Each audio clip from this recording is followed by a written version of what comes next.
I think we're recording, and I want to welcome our guest for our class. This is Taylor Walters-Denyer, everybody. She is a missiologist, a pastor, and a global nomad.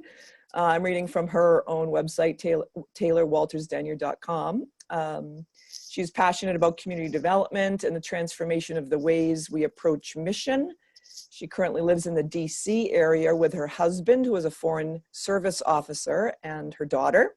She's an elder in the UMC's North Katanga Conference and has lived and served in many places. She has her MDiv from Wesley Theological Seminary, one of our United Methodist seminaries, and a BA MA in International Development from American University in DC. And she is very close to finishing her THD thesis on decolonizing mission partnerships via the University of South Africa. And in talking with her about that program, found out that that program is a descendant of Bosch, who we have read some from his classic text in the first few weeks of this class. And so that's something that you can know, Taylor, that students have some exposure to in terms of your sharing. So I want to start by asking you, thank you for being here, first of all, for spending your time and sharing your wisdom with us. You'll be a great bridge to help this class kind of move from a historical critical analysis of colonialism and mission, as I've described to you, into just thinking about how we can do things differently and think about things differently. So I'm just going to ask you to start by perhaps telling us what your dissertation is about, decolonizing mission partnerships, if you can kind of give us a précis, and that would be a good way for me to then follow up with some questions. Sure. So yes, my main title of my doctoral thesis is quite broad. The actual research focused on interviewing church leaders in the North Katanga Conference, the United Methodist Church that is within the DR Congo, and speaking to them on asking them to reflect over the past quarter century what has been their experience, their observations of interactions with American United Methodists who have come as partners, either as long-term missionaries or short-term missionaries or just fundraisers. What are their thoughts on that? And then I also interviewed some American United Methodists who have been involved in those relationships over the past quarter century. And then looking at a large thing of literature, I also went back. It was quite a tedious task, but you can now get online through United Methodist Archives. You can access records of news articles going way back in the church. So I did a survey going back over the history of the way the United Methodist Church as a denomination has covered what's going on in the Methodist Church in North Katanga, what has and hasn't been said, and how has it been said, and who gets agency when we talk about things going on there. So that was another interesting piece of my research. And then, so the main question was, what have been the power dynamics over the years? How have those changed? And then talking about it in terms of the colonial/neo-colonial literature. So when we talk about colonialism in mission programs, so part of that conversation is that the way modern missions is done, where that came from, it evolved during the colonial period. So those colonial assumptions were embedded in the way mission programs were created. And there are lots of things that are part of those colonial assumptions, but the two big things are an assumption of intellectual and moral superiority of the Westerners, more explicitly the white Westerners, although not also some Americans of color fell into that in terms of internalizing that attitude that they had moral and intellectual superiority over the people they were going to save or serve, or however they worded it at that point in history. And so I trace that, and there's while I talk particularly about North Katanga, the same can be said following different timelines in pretty much all the places where the Methodist Church or other churches in general have done mission work, of how that evolved. And some things changed. Our rhetoric has changed over the years. There has been some real shifts, but in other ways, there haven't been changes. And in many ways, those colonial attitudes turned into what we now call neo-colonial attitudes. So we changed the brand name, we changed the signage, we changed how we talk about it, but we didn't change our underlying assumptions. And because of that, there's a lot of dysfunction underneath the surface. And so when you say neo-colonial, I mean, I think we have maybe an intellectual understanding of what that may be, some of the folks in the class, but I'm as interested in you describing like what neo-colonial mission looks like. Do you have some examples of the ways that you see people engage? And I hear you still talking mostly about foreign, so to speak, international, global, so to speak, mission. Some example you could give of that? Sure. And while I talk mostly about interactions between the U.S. and countries that experience colonization, the same concepts can actually be applied within the U.S. Right. Even within a church doing mission work within the same city. That it's those same concepts. Sometimes you shift the semantics, but the same concepts still apply. Great. Okay. These assumptions of superiority. Okay, so that one, maybe we can return to that too from a more local inner U.S. perspective, where all of our folks are pretty much engaged. But in any case, can you provide? Yes. So for an international, classic examples are let's collect all of our used clothes and let's go to Walmart and hit the sales and fill a container full of junk. And let's ship that container to Guatemala or Zambia or Liberia is a favorite one because there's a port right there. So we like to do that. We like to send our junk to countries where there's ports. And let's give that to them, and they will be ever so grateful for our generosity. And I call that part of the neo-colonial because there's no stop and reflect, because embedded in that are these assumptions that this is okay in a relationship dynamic. Would you load up your van full of all the stuff you no longer want, go and hit the sales at a store, fill it with stuff, and then drive to your cousin's house who you know is having some hard times and just unload the entire contents of that van at your cousin's house? No, you wouldn't. Well, we might. Someone might, but people might. But no, you shouldn't. Yeah. And there's hopefully, I hope most of the people listening to this talk would know why that would not be a good thing to do.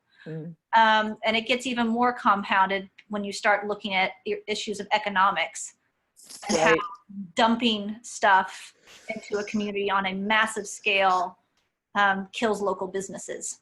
And actually does awful damage to the local economy. So there's one that's also one of my soapboxes of why we don't put things in containers and ship them. But there's also another example it's really good is all these construction mission trips, where let's all go, and we're going to Latin America is a favorite because of the cheaper airfare. Happens a little bit in Africa, but it primarily happens in Latin America. Let's load up a team of teenagers and adults from our church or our campus ministry, and we're all going to Honduras to build houses. Very popular. Let's go and do some sort of manual labor construction work. Well, unless you are unless your campus ministry is composed of construction majors or engineers and plumbers and electricians, why exactly do you think your group of people can do a better job building a house in that village or town than the people who live in that town? What makes you think that you somehow are capable of doing something that you wouldn't be allowed to do in your own community necessarily? Now, some people say, well, what about Habitat for Humanity, which is a whole other conversation I'll set aside. Sometimes Habitat for Humanity does good work. Sometimes they do not. It's contextual, and it has to do with when the only tool you have is a hammer, you look at every problem as a nail. Sometimes it's appropriate. Sometimes it's really not. Right.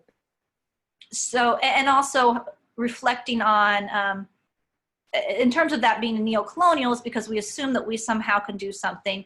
And there's also embedded that an assumption of the local community won't do it themselves. Well, why do you think the local community won't do it themselves? Do you think they're less generous than you? Do you think they're less capable than you? What exactly do you think they are less of that they won't do it, but you can? And so just to help make that connection then, so is that then the thread that makes this neo-colonial in terms of the intellectual, moral, and the power dynamic. And the power dynamic. There is the power dynamics. There are other terms one could use. One could talk about racism. There's a Venn diagram of racism and colonialism. There's a huge overlap. So you could talk about racism. You could also talk about socioeconomic and people who the myth of meritocracy within the U.S. This idea that because I'm in a comfortable economic position, it must mean I'm somehow better than people who are in a lower economic situation. So those are all of those things can be layers to critique the dynamics, but also the issue of the power dynamic. Why we call it neo-colonial, because you stop and ask, why is the local community not telling you where to get off? Why are they not putting their foot down? What's going on there? And that's about power. That's about power too. Yeah.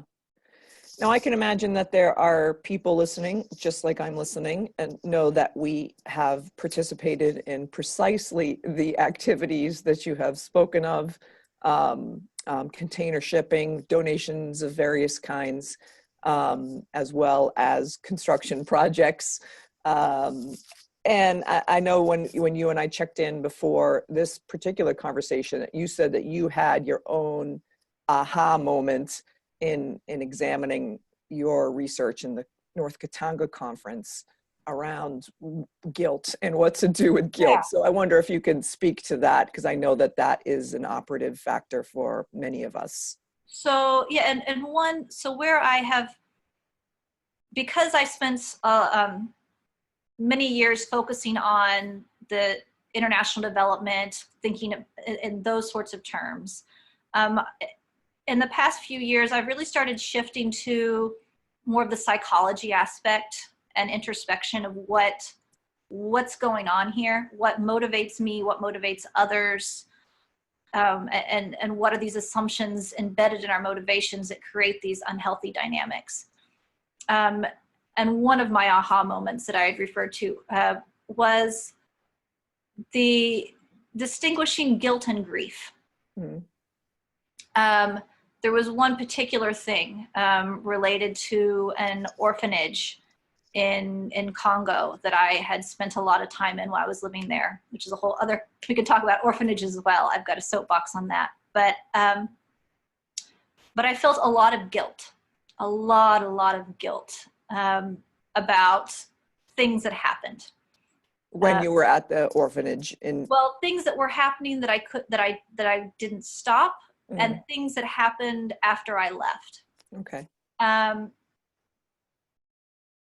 And for me, the aha was the guilt was not appropriate. Grief was the appropriate emotion, because I was very sad about things that had happened, things that I had not stopped. But the guilt implied that I could have stopped it from happening. The guilt implied that I had some sort of power, that I had, the guilt is that the whole savior complex, which is another really important idea to explore, what's going on with the savior complex. That's driving many American churches in their mission work. The guilt implied that I had a power that I didn't actually have. So feeling guilty about these things, actually, in an ugly thing I didn't even want to admit about myself to myself, the guilt allowed me to hold on to my assumptions of superiority. The guilt allowed me to feel bad about what happened, but still believe that I had some sort of power that others in that community didn't have. And so when I was able to let go and say, no, I couldn't have stopped this from happening. I'm not that powerful. I'm not that smarter. I'm not that more whatever. I couldn't have stopped it.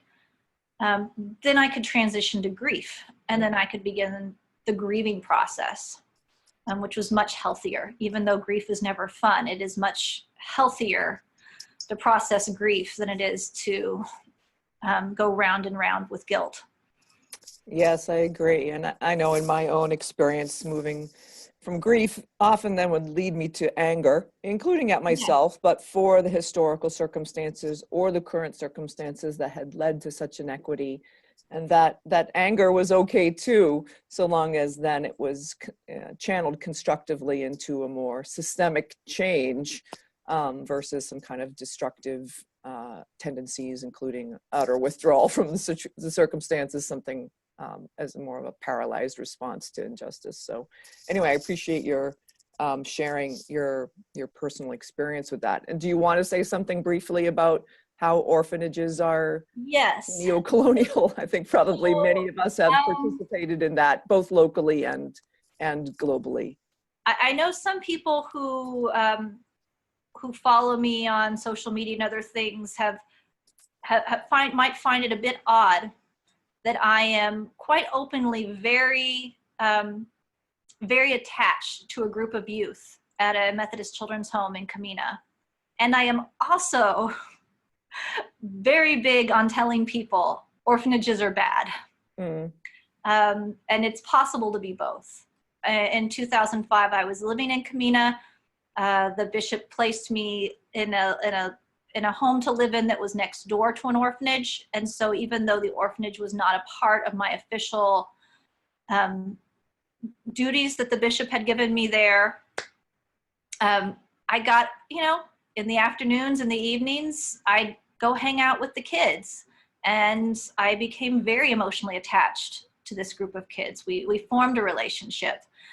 And I made some promises to them and myself that I wasn't able to keep, but some that I have been able to keep. And one of those promises was about permanency, about I will be a long-term presence in your life. Even if I can't be there physically, I'm not going to ghost you. I'm not going to be another one of those people who comes in and showers you with hugs and says, I love you. And then after a week, I'm gone and you never see and hear from me again. I am not going to add to your abandonment issues. I'm not going to add to your attachment issues. You are going to know that I am always there for you. And so the youth have my phone number. And the miracle of modern technology, they can WhatsApp me. Some of the older ones are able to get on Facebook now. Some of the few oldest ones now at Africa University, and so we can even video chat. So I take very seriously that I have bonded with these children that have experienced an enormous amount of trauma and rejection in their life, and I have made a commitment that I'm not going to add to that. That I'm not going to leave them, even if I can't be there as much as I would like. That said, orphanages are awful. And not just some orphanages are awful. Now, I'm sure that out there are some unicorn orphanages that aren't absolutely horrific, but the vast majority of them are. They are a recipe for abuse. You are institutionalizing children. You are warehousing children. The ratio of adults to children is way off. You are throwing all of these children with emotional issues. You're throwing them together and just adding to it. Orphanages are magnets for scandal. They are magnets for sexual abuse. There's so much sexual abuse that happens in orphanages around the world because what's the orphan going to do about it? Mm. You know, if the abuse comes from someone who is working there, what are they going to do other than run away? There's a tremendous amount of abuse that happens at orphanages. There's a tremendous amount of financial abuse where the people who are given the money to take care of the kids, that money goes to other things. And yes, of course, there are exceptions again, but the exceptions aren't as many as you'd think. Everyone wants to think that their orphanage that they sponsor is the exception, and probably it's not. Yeah. So there's that. And there's, remind me and I'll send you a link. There's been some really great studies done. In fact, here's one. J.K. Rowling's, as in Harry Potter author, is actually financing a nonprofit that focuses on this issue, on helping kids in orphanages get into families. And we're not talking about adoptions. We're talking about stopping the cycle. Some studies suggest that more than 80% of children in orphanages aren't actually orphans. They are economic orphans. That is, the parents or parent got to the point where they couldn't feed the child, and they made the decision that the child has better chance at an orphanage than at home, which is awful. Right. It's really awful, especially when you think of the amount of money that gets poured in these orphanages, and if that same money was redirected in a way so the mom could keep her child. So most kids in orphanages aren't actually orphans. It is not coincidence that most orphanages are in tourist areas. Orphanages pop up where the money is. Orphanages pop up in response to where the travelers are. It's a really nasty business. But the other layer to that is I've got a serious rant on any trip that involves visiting an orphanage. It's not okay. It's really not okay. If you're going to go to an orphanage, I mean, maybe if you can do it in such a way where the kids are all off at school and then you can view the compound, but even then, But if you've got a group coming in and your plan is to throw love and attention and toys on a bunch of kids for a week or two or just a day and then never see them again, you're adding to their emotional problems, not lessening them. So I tell people, if you're going to an orphanage, then you better be willing to make a lifelong commitment to those kids. You tell an orphan child you love them, that means you are there for them. That means for the rest of your life, they have your phone number. And even then it gets complicated. And I'm happy to coach people on that, because even that, there's some issues there. Well, thank you for sharing that. Thank you for being, I can feel your passion about it. And I think it's really important for us to hear. Again, some things that we have often taken for granted in our mission practices.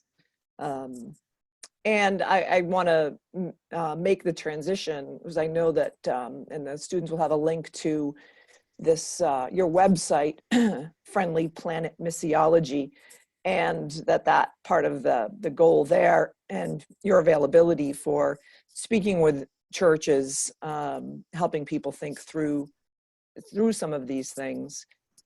just to quote from your website, that the focus there is, and you might have more to add to this now that you've written your dissertation, but building genuine, healthy friendships, critically reflecting on motivations and outcomes of missional work, which is what I think you're talking about with these neo-colonial practices that you're describing. What are the kinds of questions that people who are involved in local churches and other local contextual ministries, campus ministries, chaplaincy, all the students here, for the most part, are going to be ordained in some sense and taking leadership in various mission contexts, local and global. What are the things that you would say for working through a lot of this that we need to start asking ourselves about restructuring these dynamics? So Samuel Wells wrote some great stuff, and I know you're going to give a link to the class on some of his work. He makes an assertion that is brilliant, simple and brilliant, and yet really hard. He looks at the issue of what's the main problem of human existence. And we think it has something to do with our mortality. And so we think all of our mission work and mission projects should be things that help people live longer, healthier lives. And he says, what if that's not the real problem? What if our real problem is our isolation? And you can run with that as a pastor, isolation. That's what Christ came, is to help reconcile us with God and with one another. But he points out that so much of the mission work we do, in our attempts to address people's issues of hunger and shelter and all these things, we actually increase their isolation by taking away their dignity. And so one of the main questions I tell people to ask themselves as they're reflecting on programs that their congregation is doing to help people who are in need of whatever is, are you increasing or decreasing people's dignity in this interaction?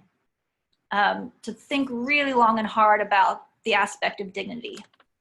And part of that aspect of dignity is, does this person have any power in the interaction? Are they rendered powerless when they show up with their token to get things out of your store or whatever? Or are they given back a sense of power? Are the people you're trying to help, do they have a voice? Of course they have a voice. Are you hearing their voice?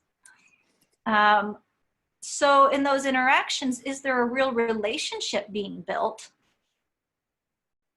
or not?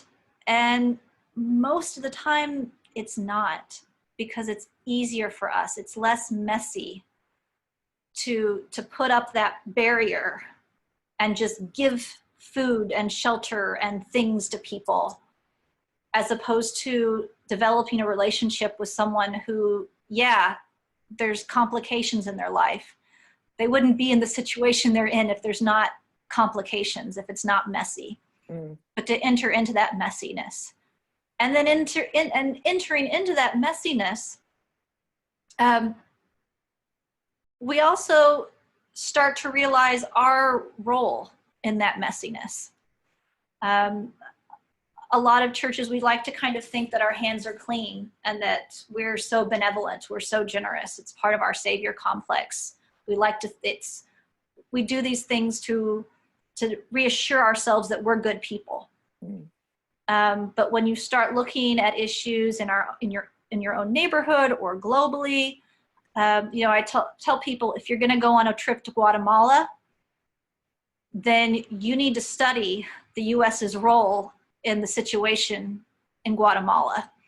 You need to understand how Guatemala got into the situation it's currently in and what our government's role has been in that.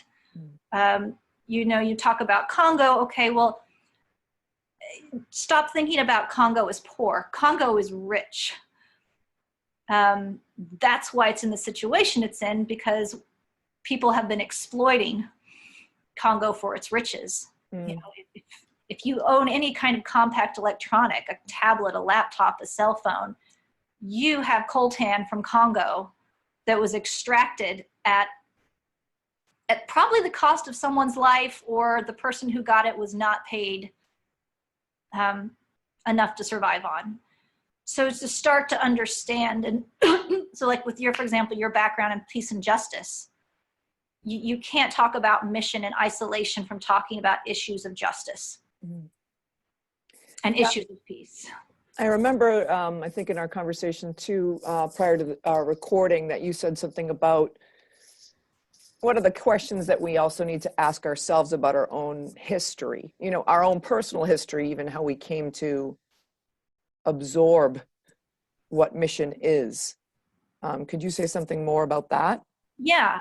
So I've been joking for a while now that I'm going to write a book or a blog or something and call it Confessions of a Recovering White Savior. Because, yeah, I grew up in the system. I'm a Methodist preacher's kid. I grew up doing all that stuff, and I absorbed it. And so even for me personally as a journey, to go back and reflect on these things of, you know, what was going on there? What did we assume? And be able to critique the things that I've been a part of. In my experience, I know it can get pretty tense in a room if you try to talk to the mission team or the mission board at your congregation and suggest that maybe what they're doing isn't doing what they think they're doing. So I know this is a class of people becoming pastors. So I feel you. You're going to step into a congregation that has been doing this mission project for the past 40 years.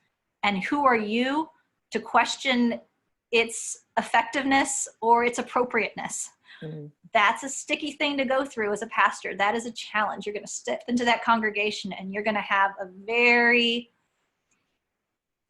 it's going to be a challenge. And you got to start slowly. And so instead of stepping in immediately and saying, what you're doing is really bad. What you're doing is really racist. It's really classist. It's really whateverist. It's stealing dignity. You can't do that as a pastor. It doesn't work that way. Mm-hmm. So you have to go back and do some self-reflection, because people are more responsive.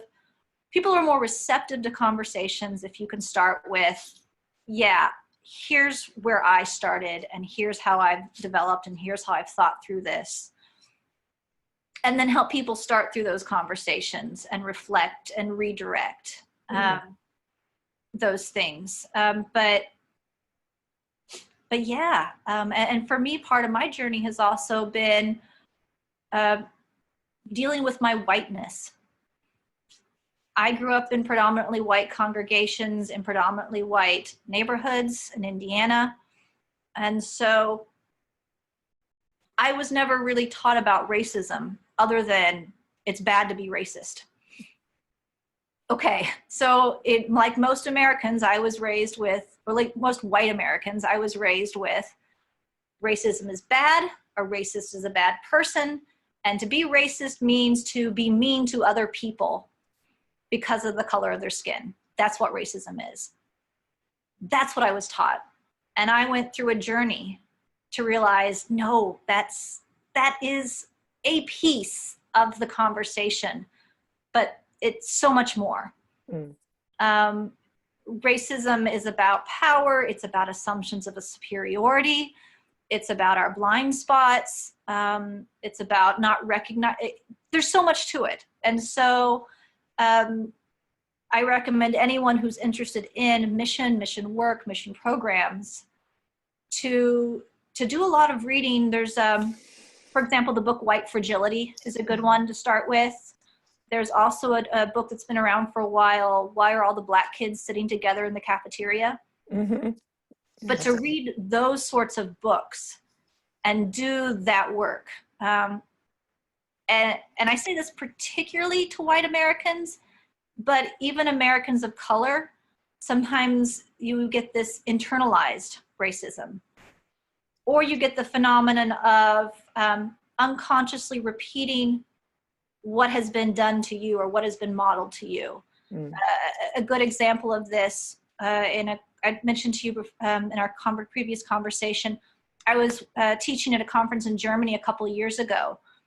And it was a gathering of congregations that were diaspora congregations. So for example, Ghanaians worshiping in Berlin, Zimbabweans who are now in London.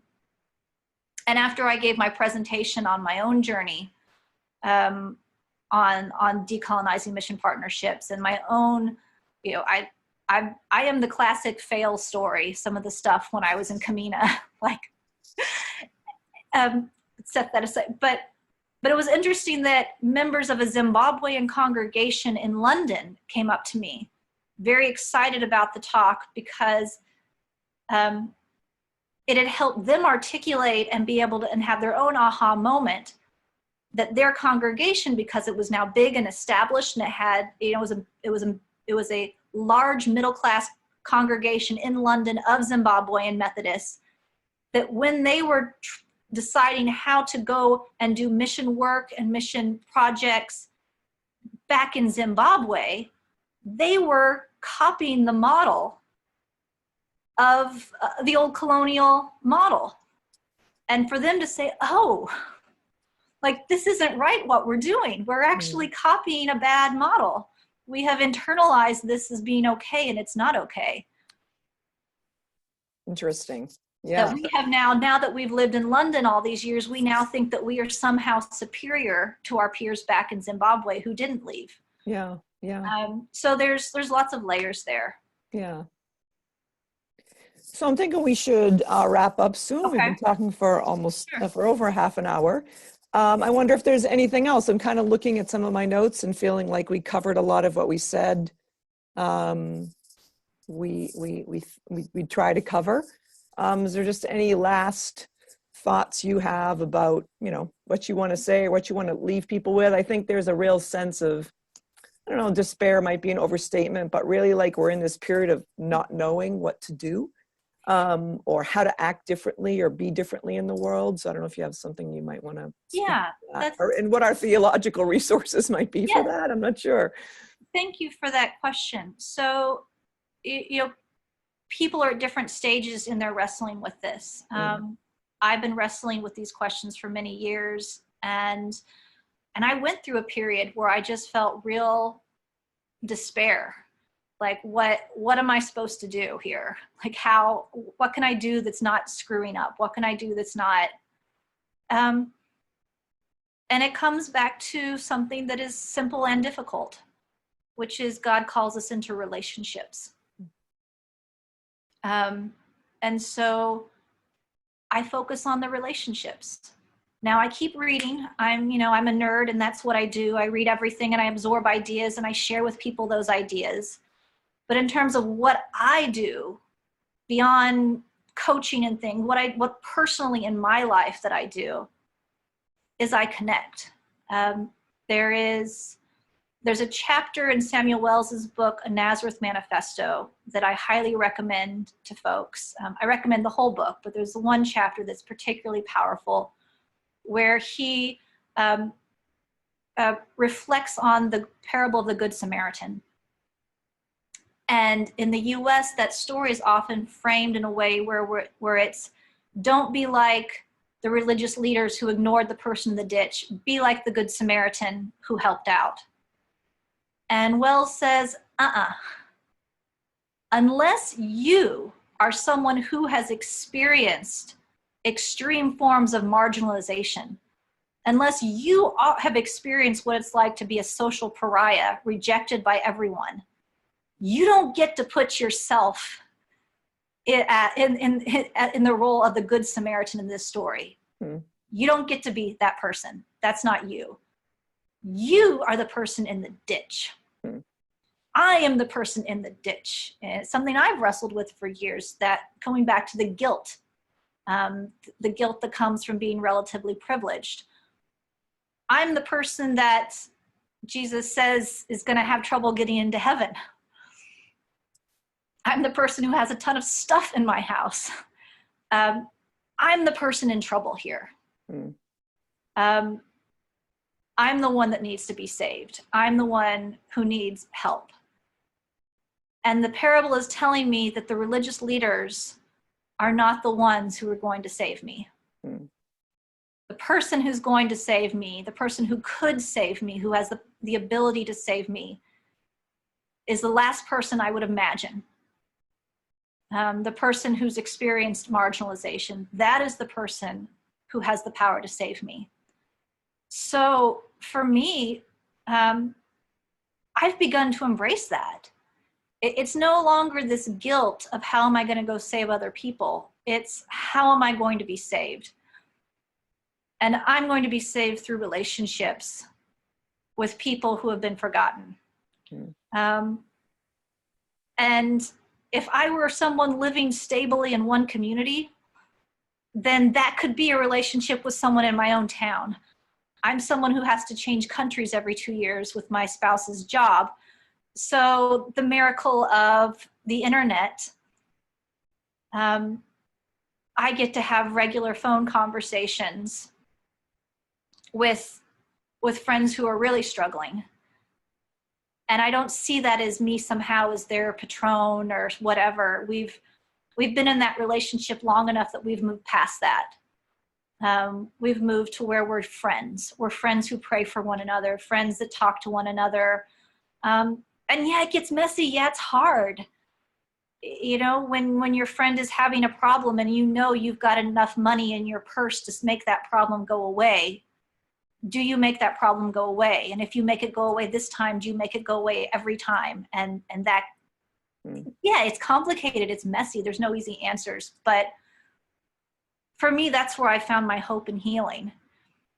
Is the writings of Wells reminding us of the teachings of Jesus that we're not called to be the savior.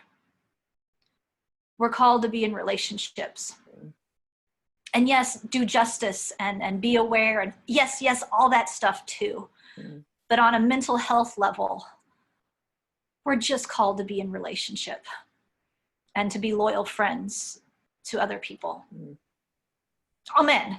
Amen. Well, thank you. That's a great note to end on. Thank you so much for your time here.